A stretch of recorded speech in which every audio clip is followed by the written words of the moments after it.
So a lot of you guys know that I really like Wildstar and I'm really looking forward to the game coming out, but I definitely have a lot of concerns. I actually made a big list of the stuff that I don't like about Wildstar at the moment, and I figured I would share that. The good news with this is that a lot of this they know about and it's being fixed. I think, what, 3 or 4 of these things are being completely fixed or partially fixed in the next patch that you guys will see this weekend. But there's definitely a lot of things that are on here that I really don't like. And I figured I'd make a video talking about the stuff that I don't like, just so people don't think I'm completely oblivious to the problems with the game. So, let's get started. The #1 biggest thing is something that I don't think will get fixed, and that is that Australians and people from Oceanic countries like New Zealand, I can't recommend this game to them at all. If you're from Australia or New Zealand, get your hands on a free beta key, try it out, see if it's playable for you, and if it's not, then it's not.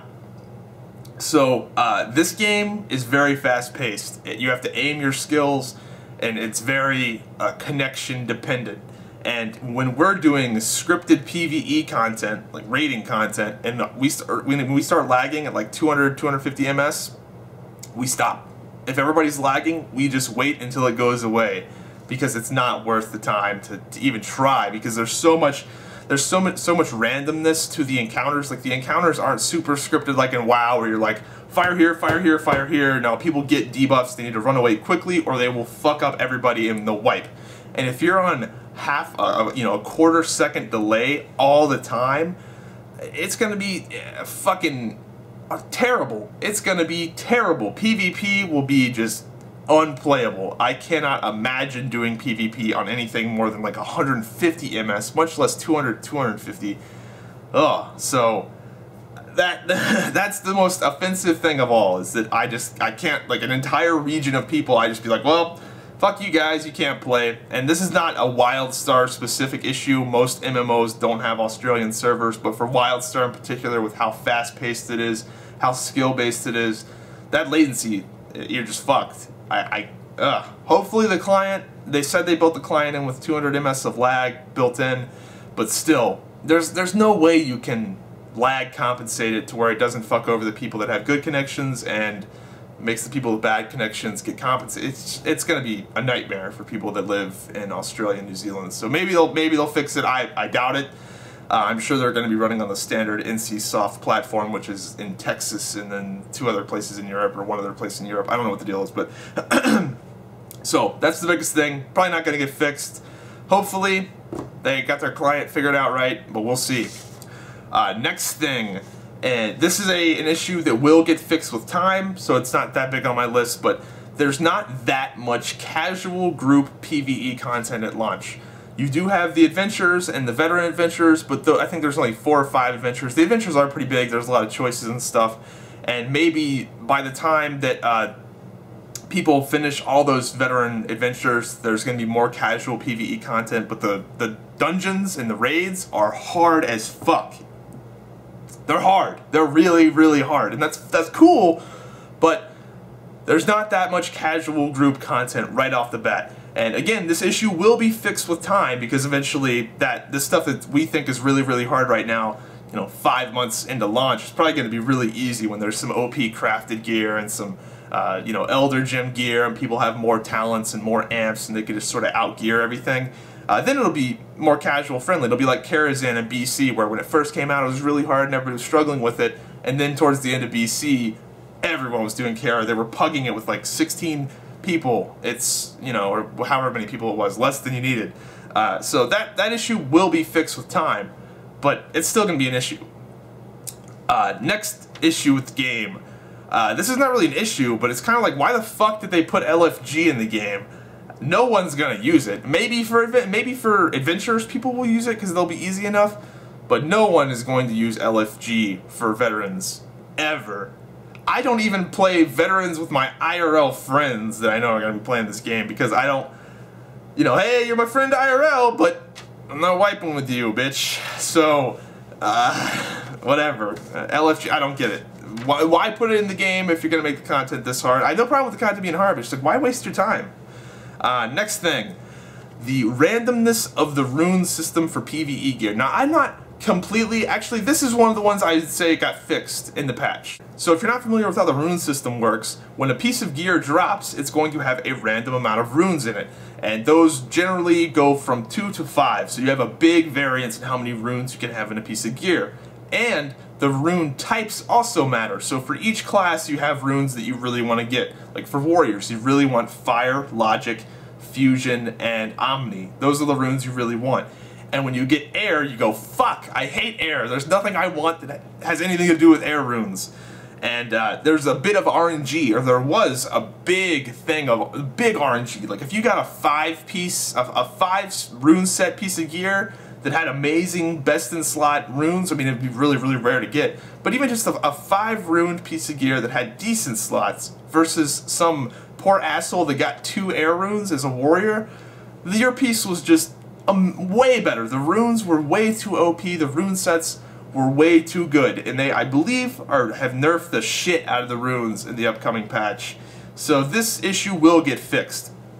Now, to defend the RNG of the rune system, I think it's a good idea because it keeps people rating content that they have on farm. When you clear all the bosses, which I don't think anybody's going to be getting anywhere close to that in the immediate future from launch. I don't think anyone... People think that they're going to clear the 40-man in the first month. Dude, you are out of your fucking mind. That's all I got. You are. I don't even think people are going to get out of the 20-man in the first, like, 3 months. Probably not that long, but no one's going to clear the fucking 40-man in 4 months. It's going to be a long time. So, anyway, to defend the randomness of the rune system, it keeps people interested in the game when they've cleared the dungeon, they've got all the bosses on farm. It keeps people wanting to come back to chase that really, really good piece of gear. And it's fun when a piece of gear drops that has sick rune slots. Everybody goes crazy. Even if it's not your piece, you're like, damn, that's fucking crazy. But when they tone the runes down, it'll be better because right now the runes they're just way too good. They're way too good, and I believe they're nerfing the shit out of them. If it's a tiny little minor upgrade like that best in slot piece is 2-3% better than the non-best in slot piece, then we're okay. Now on to the biggest issue next to the Australian thing, and that is the game optimization is better every patch. It gets much better every single patch. Every patch you log in, you go to Ilium, you're like, man, this is better, but it's not there yet. And you can tell which particular parts of the game have been optimized, like Storm Talon, for example. Amazing. If you have ran Storm Talon, you'll know that your performance in that instance is amazing. 60 frames per second the entire time, no matter what, never drops. But then you go to another place and you're like, what the fuck is wrong? So, we'll see. We'll see if they can deliver on the game optimization with time. When people get to the 40-mans, is it going to be... The thing with the 40-mans is they have a lot more time than just launch to get those worked out, because nobody, again, I know I've said this, but nobody's going to be in the 40-mans for a few months. I doubt it. It's going to be a big deal to get into those things.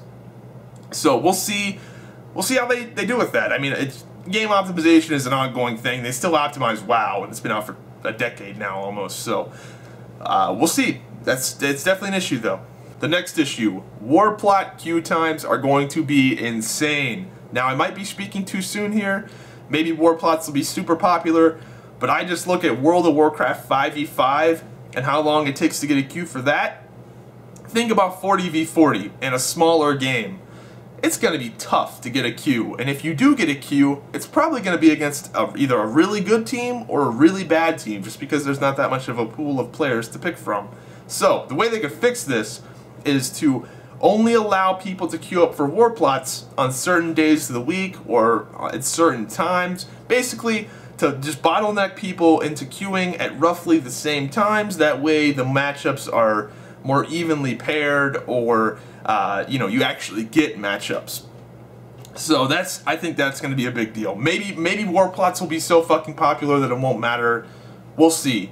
But I think the queue times, they're going to be hard. They're going to be really long, and you're going to be facing like 1-point teams, and it's going to be annoying. Unless they just force people to play at certain specific times, and then it'll probably be fine, because everybody will be like, yeah, fucking war plot day is today. Everybody queue up, let's kick ass, whatever. But, we'll see. Maybe, again, I don't know. I've not played a war plot, but I just can almost guarantee that'll be an issue. Next issue, coordinate crafting seems terrible. I've never done it, but I hear about it constantly, so that's probably something that needs to be tweaked. The next issue, and this one irritates the fuck out of me and I don't understand. This is an issue I don't understand why this is the way it is. But why can't I look the way I want to look in PvP? Makes no sense. It makes zero fucking sense. In Wildstar, you can look however you want to look. If you've got a sick level 5 sword, you can make that your level 50 sword skin. And there's no problems. But in PvP, the costume system doesn't work. I don't get it. But in World PvP it does. It's only in Battlegrounds and Arenas where you can't look the way you want to look. This is dumb as fuck. This makes zero sense. Especially with them buffing the PvP gear. They're buffing the PvP gear next patch. It's going to be 50 times more powerful. When you're in PvP gear, you're going to be taking like 60% less damage from players and doing 60% more damage to players. There will never be anybody using PvE gear or any other gear in PvP other than PvP gear. It doesn't make sense. Why can't I look the way I want to look? I know for a fact, next patch, everybody's going to be wearing PvP gear. It's not going to be like, oh, is that guy in PvE gear? No, everybody's going to be in PvP gear. And if they're not in PvP gear, it's not an issue. So why can't I look the way I want to look? Why? It doesn't make any sense. I don't get it. There have been people bitching about this forever. Even if PvE gear was a thing in PvP, good players look at health, they look at stats, they look at numbers that they can see. That's how people determine what gear you're in. And because that's the fastest way to go about it. And it's really easy to identify the classes. There's class icons, there's weapons. You can just tell by the way a class is moving just what it is. I don't get it. Why can't I look the way I want to look? I'm almost certain this will be fixed, but I don't get why they haven't just changed it. It wouldn't be hard to change. Just disable the thing that disables costumes in PvP. The fuck?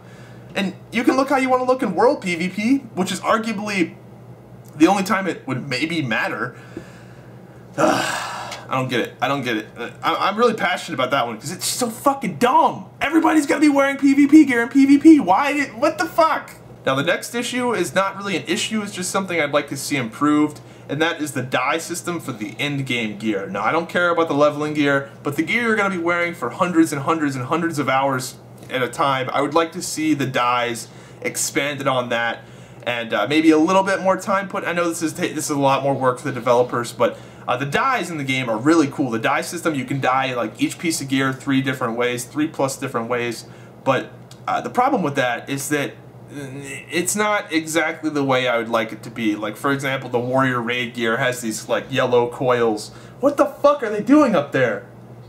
Jesus! So anyway, the Warrior has these like yellow coils on the gear, and I was like, damn, that'd be really cool if you could dye those, and you can't. And when you dye that particular piece of gear, it doesn't really dye the stuff I want to dye. So it's kind of a picky thing. I know it would be a lot of work for them to be like, alright, you can dye this but not this, and they have to go by piece by piece. But for the end game gear, the stuff you're going to be wearing for a long time, unless it'd be a massive issue and be super hard to do this, then I'd like to see them like really, for the end game gear, make the dyeing really customizable. Be like, alright, you can dye these coils and these things that drop down instead of just being able to dye like the presets. You know, whatever. That's an issue. Again, I'm just being picky. I would like to see that for the end game gear. For the leveling gear, fuck it. I could not care at all. On to the next issue. That is the Elder Gem cap. Now, I think Elder Gems are a great idea. I think the whole getting rewarded for doing stuff at level 50, getting more ability points, having more amp points, I think that's really cool. I like the character progression. I like that your character is going to get more and more powerful every single week for a fucking year almost. I think that is really cool. I like that you're rewarding people for playing the game. But what I don't like is that if I make an alt, it's going to be impossible to catch back up, because I'm going to be starting with no, I'm going to hit level 50, 6 months into the game, and then I'm going to have no, everybody's going to have all their talent points and amp points, and I'm not going to have shit.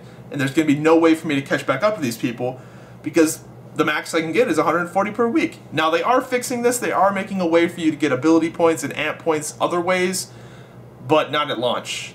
So what I think would be a better solution is to make the Elder Gem cap global. So every single week the maximum amount of Elder Gems you can have earned total goes up. Like, so let's say week 2, it's 280 Elder Gems for everybody. If you make a character at week 2 hit max level, in that 1 week, you can get 280. Next, it's what, 400, whatever. Every week it goes up for everybody, no matter when you make the character. If you make, let's say you hit level 50 at month 6 in the game, then you can earn all those Elder Gems all the way up to the 6-month point. So I think that'd be a better way to do it. Let me catch back up. I have no problem with people having to grind it out. I think those people should have to grind it back out. They should have to earn them, but let them earn them without being just fucked by this weekly cap. So, yeah. Next issue with the game. Why can't I use my map indoors? This doesn't make any... We're doing interplanetary travel with laser guns and nuclear-powered swords, and they don't have like modern cell phone technology figured out. If you don't know about this, go into the bank and try to open up your map. Second go lost. Does that really add anything to the game? Like, really? Really? You fucking what? Really? No. I know why. Why? Whatever. Now on to the last thing on my list. I'm sure there's more that I forgot, but this is all I wrote down. That is a slider for me to turn down other players' spell effects and sounds. Please let me turn down other people's sounds, because goddamn, in 40-man raids, it's just gonna be like, it's gonna be so terrible. So if I could turn off other players' sounds, or just their sound effects, that'd be nice. I think they are working on this, because there's a way for you to type in an in-game command where you can turn off other people's spell effects, but it's really buggy and it'll turn off things that you don't want to turn off. So hopefully they can officially put that in the game, work out the kinks. That'd be nice. But I'd like to see that expanded to sounds, because I want to play with the sounds on, because it's cool when it helps me with my timing and stuff. But when all you hear is beep, beep, beep, beep, beep, beep, beep, oh my god, I want to kill somebody. So yeah. Also, it helped with performance. Again, me seeing a fuckload of Esper lanterns floating above my head the entire time doesn't do anything for me. Or me hearing whoosh, whoosh, whoosh, whoosh, whoosh, whoosh, whoosh, whoosh, whoosh of the other warrior beside me doesn't do anything for me. So anyway, that's it. Hope you guys enjoyed the video. Let me know if you guys have any concerns down below. I'm sure I left out a bunch of things. I'm almost 100% sure this could have been like a 50-minute video, but this is all the stuff that I could think of in 5 minutes. Yeah. The good news is they are fixing a lot of the stuff I listed in this is being fixed or partially fixed in the next patch. And I would assume with how much stuff they're fixing with 80 notes a patch, notes every patch, I would assume a lot of the stuff that I'm talking about is probably going to get fixed as well. So, hope you guys enjoyed the video, and I'll see you next time.